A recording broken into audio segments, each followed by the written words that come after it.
Ladies and gentlemen, thank you for standing by, and welcome to the BlueLinx Holdings third quarter 2025 earnings conference call. At this time, all participants are in a listen-only mode, and today's call is being recorded. We will begin with opening remarks and introductions. At this time, I would like to turn the conference over to your host, Investor Relations Officer Tom Morabito. Please go ahead. Thank you, Operator, and welcome to the BlueLinx third quarter 2025 earnings call. Joining me on today's call is Shyam Reddy, our Chief Executive Officer, and Kelly Wall, our Chief Financial Officer and Treasurer. At the end of today's prepared remarks, we will take questions. Our third quarter news release and Form 10-Q were issued yesterday after the close of the market, along with our webcast presentation, and these items are available in the Investors section of our website, BlueLinxCo.com. We encourage you to follow along with the detailed information on the slides during the webcast. Today's discussion contains forward-looking statements. Actual results may differ significantly from those forward-looking statements due to various risks and uncertainties, including the risks described in our most recent SEC filings. Today's presentation includes certain non-GAAP and adjusted financial measures that we believe provide helpful context for investors evaluating our business. Reconciliations to the closest GAAP financial measures can be found in the appendix of our presentation. Now I'll turn it over to Shyam. Thanks, Tom, and good morning, everyone. Although soft market conditions are pressuring our margins, we are pleased with our overall sales growth efforts, our acquisition of a high-end specialty products distributor, and our Portland greenfield expansion. I am especially proud of the team's efforts to grow our EWP volumes by low double-digit percentages and our outdoor living product category by low single digits during a challenging quarter. On to our Q3 performance. Our third quarter results were highlighted by an increase in sales as we continue to positively execute on our product and channel strategies to grow through challenging market conditions. Net sales and volumes improved for specialty products as overall pricing for this business continued to improve, while our product and channel strategies drove volume gains. Structural products also saw year-over-year pricing improvements for the overall business, which were offset by slight volume declines this quarter. When you adjust for the duty-related matter that Kelly will discuss later, our specialty product gross margins were relatively good at 17% in a tougher-than-expected quarter.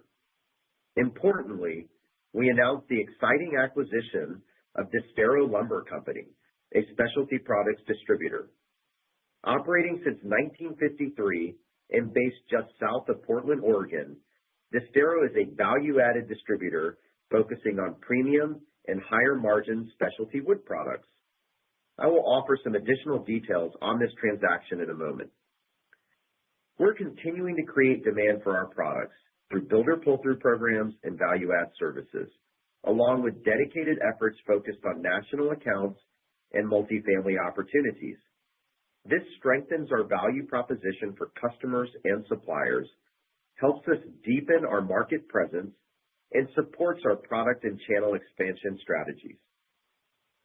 We believe that our strategy, when coupled with our strong balance sheet and liquidity position, provides resilience while positioning us well for better-than-market long-term success. Market-driven price deflation for specialty products continues to stabilize, with pricing flat for the third quarter versus being down high single digits this time last year. We were able to offset the relatively neutral pricing impact in Q3 with volume growth in engineered wood products and outdoor living products in particular, as our channel and product strategies continue to generate positive momentum to grow sales and gain share in these product categories, despite housing starts being down year over year through August. Our focused efforts are causing large national builders to convert from other well-known EWP brands to our high-quality On-Center brand, which is a terrific win for our customers as we accelerate our demand creation efforts for their and our benefit. We're also supporting build-to-rent projects with our targeted builder pull-through programmatic efforts, a segment of the housing market that we believe will continue to gain momentum in light of housing affordability issues. Pricing for the overall structural products business was up slightly this quarter, which partially offset the impact of volume declines. Strategically, we are maintaining our commitment to expanding our 5 main specialty product categories: engineered wood, siding, millwork, industrial, and outdoor living across all customer segments. Although our mix shift strategy remains unchanged, we are prioritizing strategic channel growth when making decisions about new product launches and working capital investments. We are also continuing our efforts to expand our multifamily business, our builder pull-through efforts, and our national accounts business, all areas where we are seeing positive results. We expect to see solid rebounds in the multifamily segment, which efficiently addresses housing demand and affordability over the long run. Recent housing data shows year-over-year improvement, supporting our strategy for long-term growth in this channel. Our multifamily focus is creating demand for our products in tough single-family market conditions, though these sales often involve longer inventory turnover and direct sales, which have lower gross margins. This channel also provides a smoother path for product conversions to the brands we carry, such as our on-center engineered wood products and Allura fiber cement siding. Our digital transformation work remains on schedule, with phase 1 set to be completed this year. We have strengthened our master data foundation. We have converted more than 2/3 of our markets to our new Oracle Transportation Management System, and we have successfully processed e-commerce transactions in our pilot market. Our learnings from phase 1 will inform future investments in our digital transformation journey. We're also advancing our AI work to continue improving efficiency and boosting productivity. We've gone from piloting AI with a group of BlueLinx associates to providing most of our associates with the ability to build agents via the Microsoft platform to streamline their work and to help improve their productivity. We believe our technology modernization will help us stand out and accelerate profitable sales growth and operational excellence. In addition, M&A and greenfields remain important elements of our profitable sales growth strategy, so we continue to explore and evaluate opportunities in both areas in order to expand our geographic reach and to support our specialty product sales growth initiatives. We are now coming up on 1 year since we announced our Portland, Oregon greenfield, which continues to perform very well. Last quarter, we significantly expanded our product offerings and doubled our warehouse space in that location due to better than expected demand. Along these lines, and as we announced on Monday, we are very excited about the acquisition of Disdero Lumber Company, a specialty products distributor. Disdero focuses on higher margin, premium specialty wood products, which are used primarily in the construction of high-end custom homes and decks, as well as upscale multifamily residential projects. With customers in nearly all 50 states, we are looking forward to growing this business, not only as part of our Western expansion, but also by distributing Disdero products out of several BlueLinx locations across our footprint.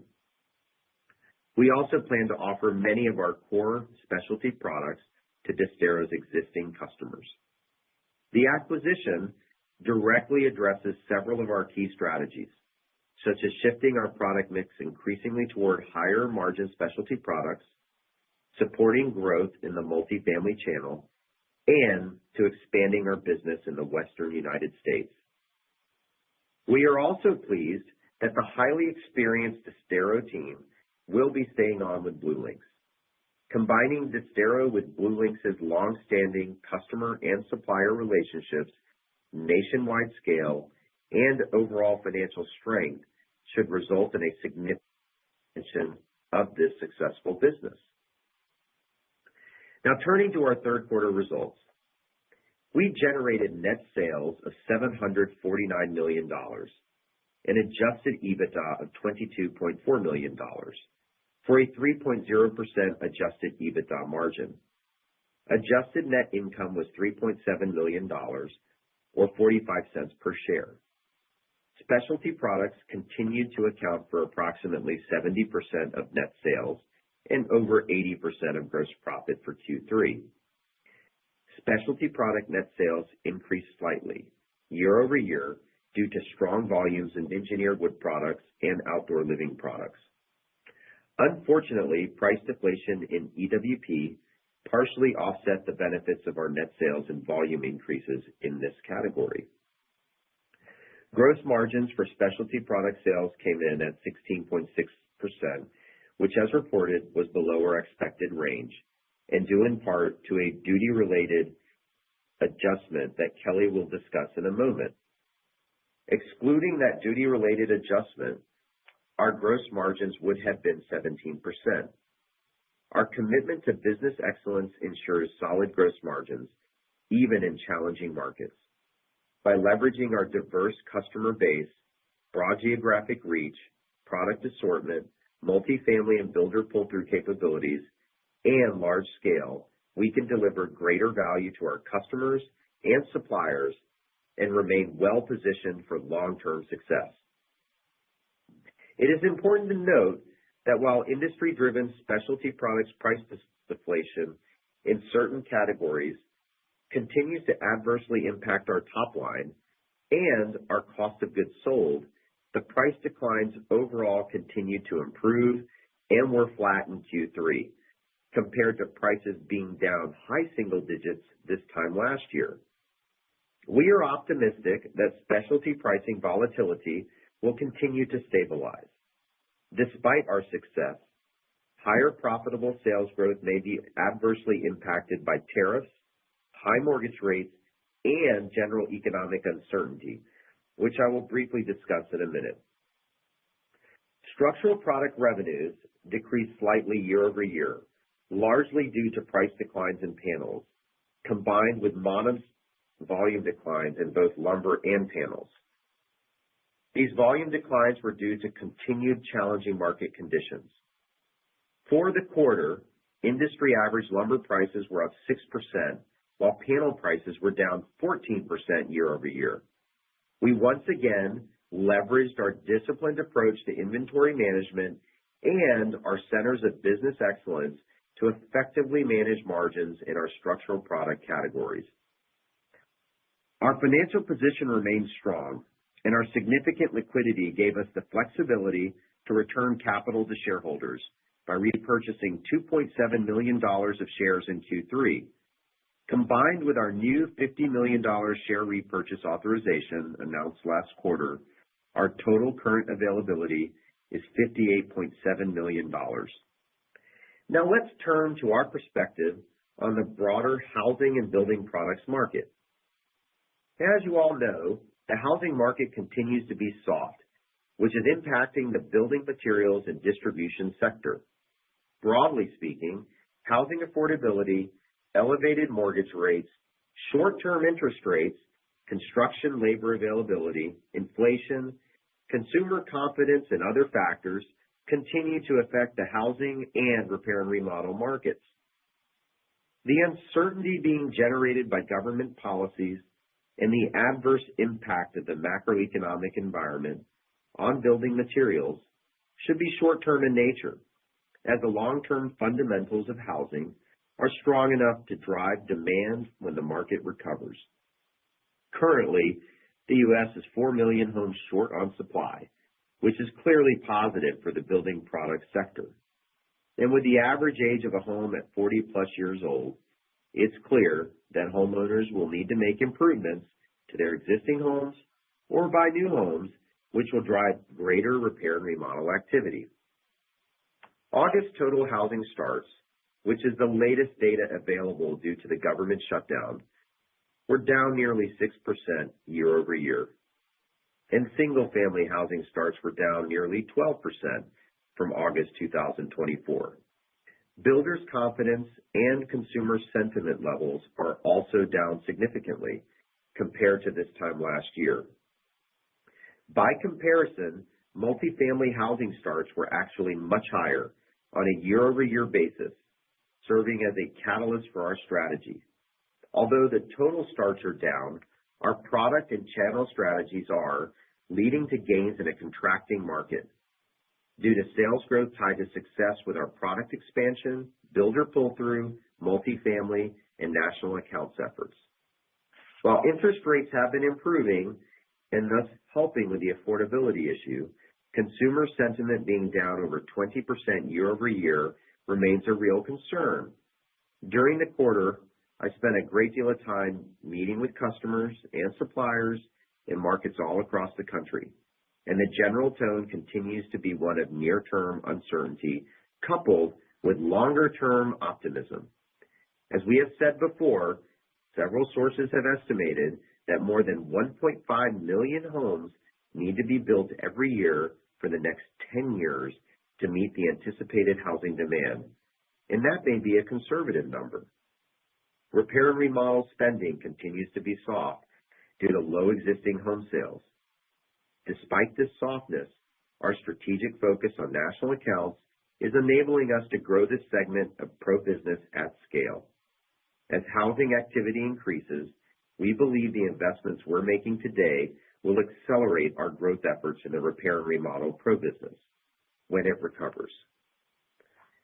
Despite difficult market conditions and uncertain government policies, we believe the market will improve in the back half of next year if interest rates continue to decline and housing starts and repair and remodel activity improve as a result. Regardless, we will continue to emphasize our product and channel growth strategies, and in particular, our builder pull-through, multifamily, national accounts, and product expansion efforts to grow in an otherwise challenging market. Our enterprise-wide product and channel strategies position us well for long-term success as they are designed to fully leverage our scale to drive profitable sales growth, not only in challenging markets like the one we're currently in, but more so when the housing market recovers. In summary, although our Q3 results were solid given challenging market conditions, we are most proud of our continued success executing our strategic initiatives, as evidenced by our specialty product expansion efforts, multifamily channel growth, national accounts growth, capital allocation initiatives, Portland Greenfield expansion, and the Disdero Specialty Products distributor acquisition. We look forward to finishing the year on a high note and to setting ourselves up for success in 2026. I want to express my appreciation to all BlueLinx associates for their ongoing commitment to our customers, suppliers, and one another. Our teams remain focused on driving profitable growth in both specialty and structural product sales, ensuring we are prepared for long-term success, even as we navigate current market challenges. Now I'll turn it over to Kelly, who will provide more details on our financial results and on our capital structure. Thanks, Shyam, and good morning, everyone. Before I review the consolidated results for the third quarter, I'd like to offer a few more details on the Disdero acquisition. We purchased the company for $96 million. The acquisition was funded with cash on hand, and we expect it to be immediately accretive to adjusted EBITDA and adjusted diluted earnings per share. When adjusting for the net present value of expected tax benefits related to the acquisition of approximately $8 million, the net transaction value is approximately $88 million. Pro forma for the funding of the acquisition, our net leverage remains within our previously stated targeted range, and our available liquidity remains strong at approximately $680 million between cash on hand and the unfunded revolving credit facility. For the last 12 months into September, Disdero generated just over $100 million in net sales. Pro forma, after expected cost synergies and including the tax benefit, the purchase price was approximately 7 times EBITDA. I would like to reiterate Shyam's thoughts that we are very excited about purchasing a specialty products distributor that fits squarely within the M&A component of our capital allocation strategy.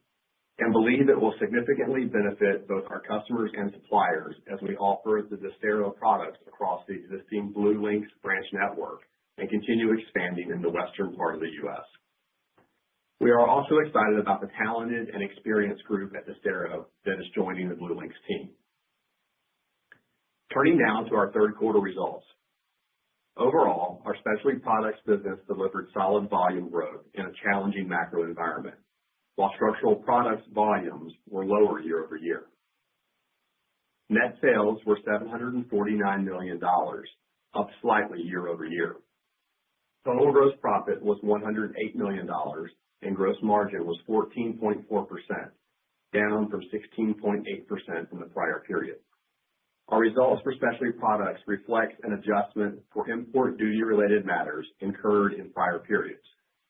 During the third quarter of 2025, the adjustments resulted in an increase in the cost of products sold of $2.2 million. Excluding this item, total gross margin would have been 14.7%. SG&A was $89 million, down $3 million from last year's third quarter.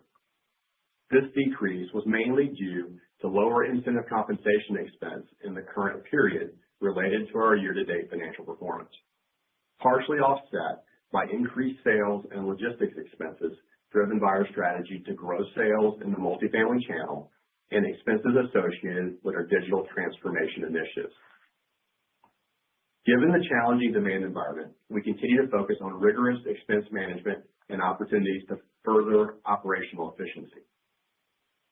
Net income was $1.7 million, or 20 cents per share, and adjusted net income was $3.7 million, or 45 cents per diluted share.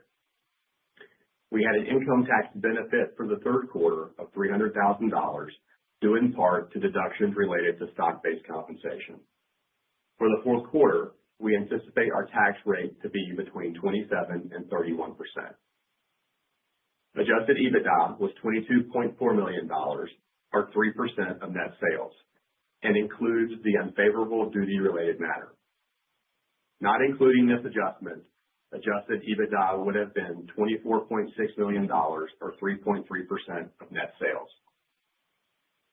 Turning now to third quarter results for specialty products. Net sales for specialty products were $525 million, up 1% year over year. This increase was driven by volume increases in engineered wood and outdoor living, partially offset by price declines in EWP and other categories. As Shyam mentioned, given current market conditions, we are optimistic that specialty pricing volatility will continue to subside in the coming quarters. Gross profit from specialty product sales was $87 million, down 13% year over year. Specialty gross margin was 16.6%, down from last year's 19.4%, primarily due to price deflation in certain product categories, as well as the duty-related adjustments of $2.2 million. Not including these duty-related items in the current and prior year third quarter, specialty products gross margins would have been 17% and 18.7%, respectively. Through the first 4 weeks of the current fourth quarter, specialty product gross margin was in the range of 17 to 18%, with daily sales volumes down low single digits from the third quarter of 2025 and flat with the fourth quarter of 2024. Now moving on to structural products. Net sales were $223 million for structural products, down 2% compared to the prior year period. This decrease was primarily due to lower panel pricing and lower volumes for both lumber and panels when compared to last year. Gross profit from structural products was $21 million, a decrease of 17% year over year, and structural gross margin was 9.3%, down from 11% in the same period last year. In the third quarter of 2025, average lumber prices were about $409 per 1,000 board feet, and panel prices were about $443 per 1,000 square feet, a 6% increase and a 14% decrease, respectively, compared to the average in the third quarter of last year. Sequentially, comparing the third quarter of 2025 with the second quarter of 2025, both lumber and panel prices were down about 9%.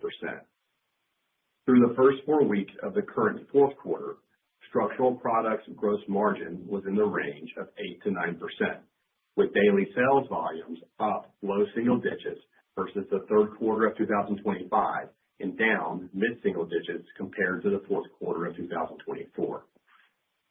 Turning now to our balance sheet. Our liquidity remains very strong. At the end of the quarter, cash on hand was $429 million, an increase of $43 million from Q2, largely due to improvements we drove in working capital and, in particular, our inventory balances. When considering our cash on hand and undrawn revolver capacity of $347 million, available liquidity was approximately $777 million at the end of the quarter. Total debt, excluding our real property financing leases, was $380 million, and net debt was a negative $49 million. Our net leverage ratio was a negative 0.5 times adjusted EBITDA, given our positive net cash position, and we have no material outstanding debt maturities until 2029. Additionally, given the strength of our balance sheet and continued strong liquidity, we remain well positioned to support our strategic initiatives. These strategic initiatives include continued growth in the multifamily channel, demand pull-through efforts to benefit our customers, continued specialty product expansion, our digital transformation efforts, and other organic and inorganic growth initiatives. Now moving on to working capital and free cash flow. During the third quarter, we generated operating cash flow of $59 million and free cash flow of $53 million, primarily due to lower CapEx and effective working capital management, particularly as it relates to driving our inventory levels lower to be in line with the current demand environment. Turning now to capital allocation. During the quarter, we incurred $6.4 million of CapEx, primarily related to our digital transformation investments, normal replacement of aging components within our fleet, and the typical maintenance and investment in our branches. For the remainder of 2025, we plan to manage our CapEx in a manner that reflects current market conditions and allows us to maintain a strong balance sheet. Our remaining capital investments will focus on facility improvements, further replacement of trucks and trailers, and the technology improvements previously discussed. Also during the third quarter, we repurchased $2.7 million of stock, and we had $58.7 million remaining at the end of the quarter from our previous $100 million share repurchase authorization, combined with our more recent $50 million authorization. Year to date, this brings our total share repurchases to $38.1 million. Our guiding principles for capital allocation remain consistent with prior quarters. We intend to maintain a strong balance sheet, which enables us to invest in our business through economic cycles, expand our geographic footprint, and pursue a disciplined greenfield and M&A strategy as demonstrated by our acquisition of Disdero, and opportunistically returning capital to shareholders through share repurchases. We also plan to maintain a long-term net leverage ratio of 2 times or less. Overall, we reported solid third quarter results in light of current market conditions, and we were pleased to have driven higher volumes in EWP and outdoor living within specialty products and delivered slightly improved pricing for structural products. And in addition, our strong balance sheet and liquidity enable us to execute our strategy and support our long-term success. Operator, we will now take questions. Thank you. If you would like to ask a question, please press star 1 on your telephone keypad. If you would like to withdraw your question, simply press star 1 again. Please ensure that your phone is not on mute when called upon. Thank you. Your first question comes from Greg Palm with Craig-Hallum Capital Group. Your line is open. Yeah, thanks. This is Danny Eggerichs on for Greg today. Maybe just digging into the Disdero acquisition a little bit more and how that came to be. Looking at the kind of acquisition multiple, the 7 times post synergy, quite a bit higher than what your stock trades at. So maybe just rationalize that purchase price here versus buying back your own stock, how this come to be, what it brings to the table, and what makes you excited and, willing to pay a bit more of a premium for Disdero. Yeah, so Danny, it's Kelly. Sham will hit on what we see in terms of the excitement around Disdero going forward. But what I would point out is that this transaction is clearly in the specialty product space. The gross profit margins are in the high 20s.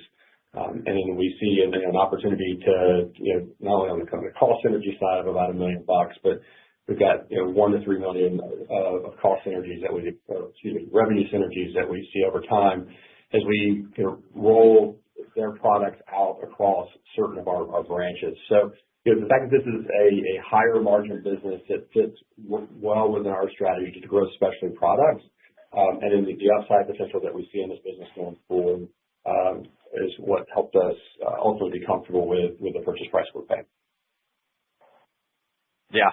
Okay. And is that kind of consistent with some of your M&A strategy going forward? You're fine with paying those kind of multiples as long as it brings some of these characteristics to the table, or how should we think about it moving forward? Yeah.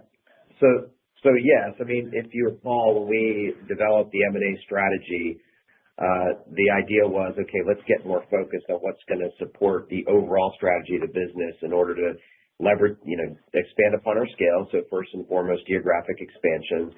Some deals that would support that would obviously be inherently minimize disintermediation or consolidation-related risk or integration-related risk.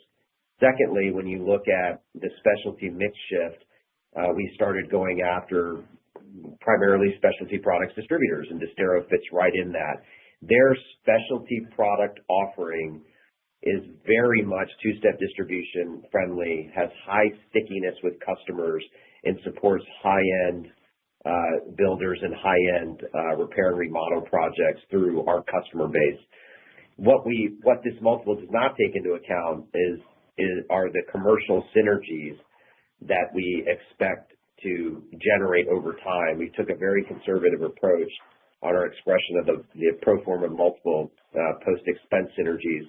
But once we start taking full advantage of the BlueLinx network in order to expand the Disdero business, that in and of itself will help accelerate our mix shift while also making the purchase price we paid for this business a pretty fair deal. And to your question around, look, as you shift the specialty mix, the multiple expansion associated with that over time makes sense for this business, in the long run. So we will continue to look at specialty-oriented businesses given the long-term benefits we'll generate. Okay, got it. I appreciate that color. Maybe on SG&A, you saw some good operating leverage this quarter with OpEx taking a step down. So maybe how should we think about that moving forward? I know you mentioned there was some lower incentive comp, but, you're still some ongoing expense management, and, how should we think about it relative to the levels we saw in Q3? Yeah, I'd say that the levels in Q3 as a percentage of sales are lower than what we would expect going forward. We have continued investment in some of our initiatives around multifamily as well as our digital transformation efforts. With those and just kind of the continued flow through of increased kind of merit costs and other things through the course of the year, we expect that SG&A as a percentage of sales will be slightly elevated year over year, right? Year in 25 versus year in 24. And then we continue to take actions that are impacting the current quarter that'll have some benefit into 2026. Okay, that's great. I appreciate the color. I'll leave it there. Thanks, Dan. Thanks, Danny. The next question comes from Zach Pacheco with Loop Capital. Your line is open. Hey, good morning, guys. Thanks for taking my question. Maybe to start, just any more color you guys can provide on how specialty volumes trended throughout the quarter. Curious if you saw any deceleration in demand as the quarter progressed, given, single-family demand fundamentals continuing to soften during the back half of the year. Thanks. Yeah, I think on the specialty volume side, we saw a slight kind of increase, led by our EWP product, engineered wood product. And so, yeah, we've seen that decelerate some in Q4, but we had, a good quarter kind of year over year in Q3 on the volume side. Yeah, so just to highlight that a little bit more. So clearly there's a seasonal decline as you come into the Q4 cycle because you're coming off season. But if you look at EWP broadly speaking, and also outdoor living and products, those were two specific areas where we were up year over year on volumes. And even though we were down on pricing year over year, it was still tempered at mid-single digits. So if you look at our low double digit volume growth in EWP and single digit volume growth on outdoor living products, as the market contracted in Q3, as we look at housing starts through August, it's a pretty remarkable story. Like if you look at our structural volumes, for example, they actually track the housing start decline. Yet on the EWP front, we went against that trend, which I think shows the merit of the various strategies we've employed to grow our private label business and otherwise grow the channel with respect to some of these strategic focus areas with builder pull-through programs, multifamily, also national accounts as well.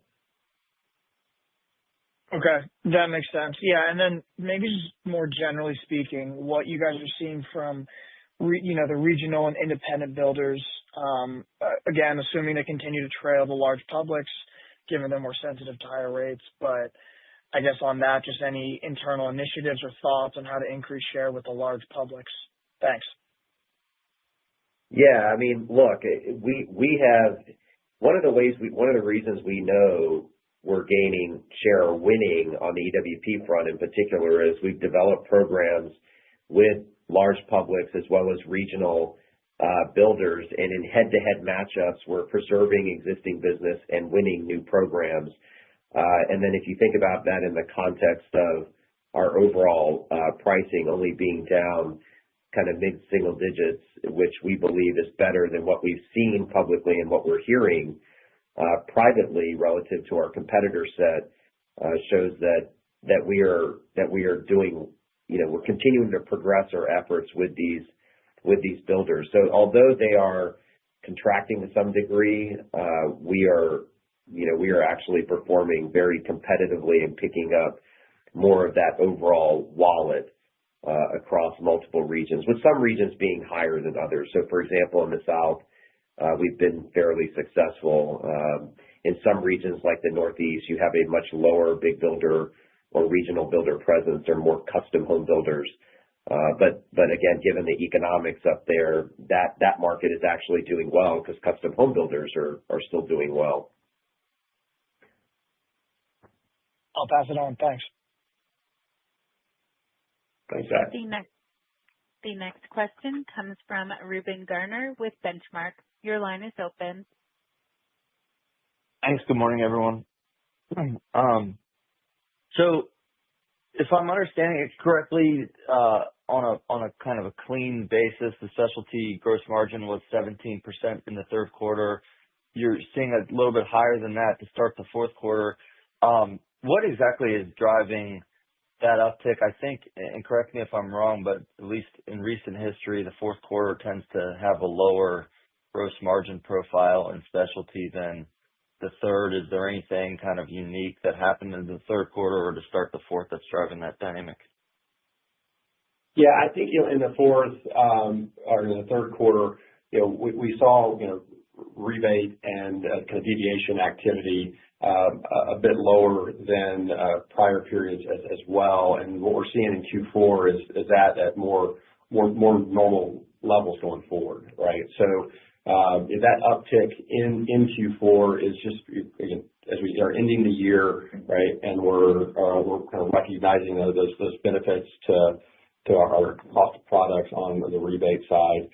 It's helping us get back in line with the levels that you saw through the course of the year that we were trending towards. Yeah, and just from a strategic perspective, as we continue to try and differentiate ourselves from our competitors, we are really leaning into value-add services, whether they be, much faster terms on EWP plans and takeoff services in order to drive sales of our own products and get greater stickiness with builders so we can pull our products to our customers and help generate business for them. Obviously, on the multifamily side too, from some of the value-add services we're providing, that's helping us grow. And so ultimately, all things being equal, the goal for us is to demonstrate the value and then get paid for the value, because in the long run, that's obviously better for our customers as they grow their businesses more profitably. Okay, and then kind of a bigger picture question. There's definitely been some movement in both probably some of your customers and suppliers, whether it's consolidation or just different ownership. Have you seen or do you see any opportunities, whether it's picking up new brands on one side or working with customers differently as they kind of evolve their businesses? Just curious if you're seeing any impact yet or what the likelihood is that comes in the months ahead. Yeah, absolutely. I do think that some of the consolidation you're seeing in the marketplace, especially with respect to suppliers, could open up some new opportunities for us.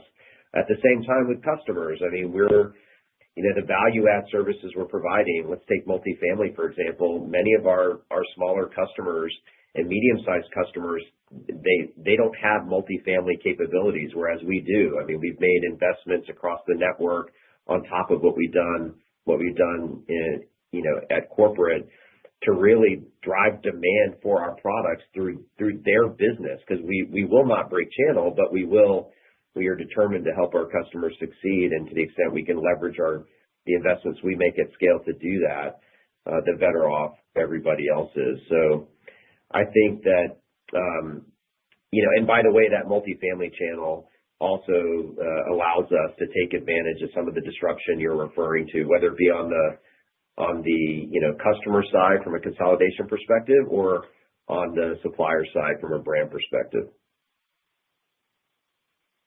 Okay, I'm going to sneak a couple more in if I can. Your inventory is pretty consistent with a year ago in terms of what percentage of revenue it is. There's been some talk of destocking across various categories within building products as things kind of softened throughout the year. How are you guys thinking about it? Have you been kind of staying consistent? Is there any categories, whether it's outdoor living or commodity or any others, where you're staying invested because you believe that there's a recovery around the quarter? Can you just talk about your thoughts there? Yeah, generally speaking, we are trying to adapt and adjust to the market. I mean, we have a very strong philosophy here of not taking positions, no matter the category. I mean, we have very strong, we're constantly working with the business to make sure we have optimal inventory levels. Obviously, heading into the spring-summer seasonal upside of normal building products and housing, I think we all built inventory expecting more business than actually materialized, and that's everybody, right?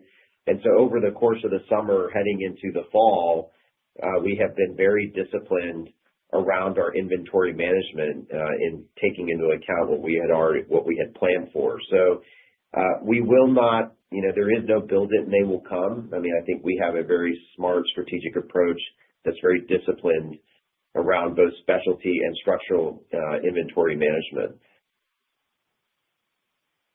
Okay, last one for me. Engineered wood products. Have you seen the sequential price pressure there stop yet? Yeah, well, it's stabilized, right? It's definitely stabilizing. And again, some of the things we're trying to do in order to demonstrate our value, right, is quicker turnaround times on EWP plan designs, for example. We're doing some other value add services with key customers to help them, for us to be a more powerful extension of their business. So there are a number of things we're doing to not only get on the front end of that stabilization of price, but also get paid on the margins for incremental value we provide that others don't. But yes, it's a long-winded way of saying yes, it's stabilized. Continue to see stabilization. Great, thanks guys, and thank you, and good luck through year-end. Congrats on the acquisition. Thank you. Thank you. The next question comes from Adi Madan with D.A. Davidson. Your line is open. Hey, good morning, and thank you for taking my questions. Maybe first off, with you kind of hit on this earlier, but what specifically drove down specialty gross margin sequentially on an adjusted basis? And specifically, what go-forward impacts or that could have about this segment to end the year and into 2026? Yes, we saw it across primarily on the specialty side, a net higher cost of products sold. The duty-related item we called out, and we've also seen in terms of some of our rebate activity and a lower benefit in the quarter than prior periods. We've addressed that and expect and are seeing that at a more normalized level in the first 4 weeks of the current quarter. And again, are experiencing margins in that 17 to 18% range currently, and expect to achieve that in Q4 as well. Okay, got it. And maybe about the run rate SG&A on a go-forward basis, and are there any structural cost reductions on the way that might have been baked into the 3Q numbers? Yeah, so no structural changes kind of baked into the Q3 numbers. We are taking some actions in Q4 that we expect to see benefits from that. Some in Q4, but also mostly on an annualized basis next year. As a percentage of sales, as we go into 2026, I think for the full year, we expect some slight pressure kind of increasing that, but we're in a tune of kind of somewhere between 0 and 25 basis points. Okay, yeah, that sounds good. And maybe lastly about capital allocation after the Disdero deal, are you more inclined towards share buybacks at these levels? So we're going to continue to be opportunistic as we look at buying back shares. When we look at the acquisition of Disdero combined with last quarter's activity, that was about $100 million of capital that we've put to work. So we'll be disciplined going forward. The level of activity may be lower here as we end this year and go into next year, but we continue to see the share repurchases as a key way for us to continue to return free cash flow back to our investors to the extent we're not putting it to work elsewhere. Perfect. Sounds good. Good luck to end the year, guys. Thank you. This concludes the question and answer session. I'll turn the call to Tom for closing remarks. Thanks, Sarah. Thank you again for joining us today, and we look forward to speaking with you in late February as we share our fourth quarter and full year 2025 results. This concludes today's conference call. Thank you for joining. You may now disconnect.